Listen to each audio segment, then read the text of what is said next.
여호와여 원하건대 이제 내 생명을 거두어 가소서. 사는 것보다 죽는 것이 내게 나음이니이다 하니.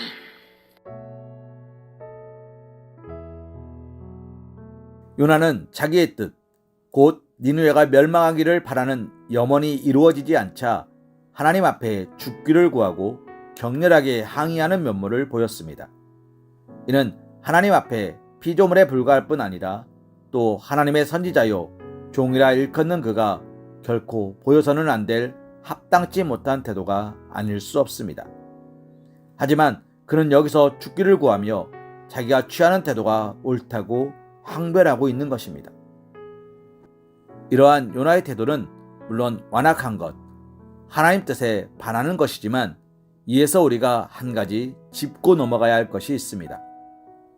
이는 요나가 니느웨의 멸망을 그토록 고집스럽게 염원한 것은 단지 멸망 그 자체를 그가 즐겼기 때문이 아니라 그의 대답에서 알 수 있는 것처럼 그것이 옳은 것, 정당한 것이라고 여겼기 때문입니다.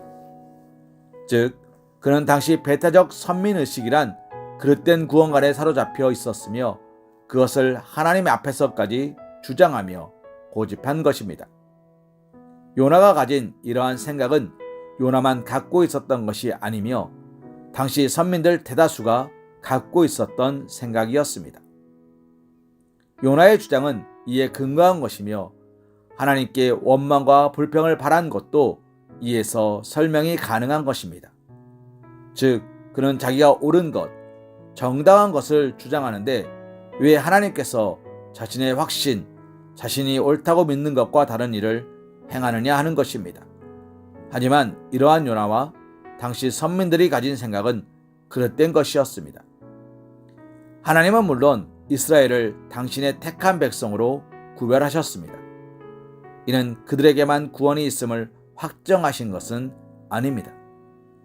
하나님께서 그들을 당신의 백성으로 택하신 것은 그들을 통하여 천하만민이 하나님을 알고 구원을 얻도록 하기 위함이며 그들을 제사장 나라 곧 만민과 하나님을 잇는 사명을 감당하게 하기 위함이었습니다. 따라서 이스라엘 그리고 하나님의 사역자들은 도리어 이를 열심을 다해 감당해야만 하였습니다. 결국 요나와 당시 선민들은 그릇된 착각에 사로잡혀 있었고 그것을 마치 전리품처럼 고수하여 하나님의 뜻을 역행하고 말았던 것입니다. 그는 자기 착각, 자기가 가진 선입견이 실현되는 것을 위해 니느웨의 수십만의 생명이 몰살되는 것을 기대하고 있었던 것입니다. 이러한 요나와 당시 선민들의 면모는 성경 역사와 교회 역사를 통하여 무수히 발견되는 것이기도 합니다. 즉, 그릇된 것임에도 그것을 주장하여 하나님의 뜻을 거스르는 악한 자행을 하게 된 일이 많았던 것입니다. 우리 역시도 실로 그릇된 것을 맹목적으로 확신하고 그것을 고집한다면 이처럼 추악한 일, 비참한 일을 저지를 수 있음을 잊지 말아야 할 것입니다.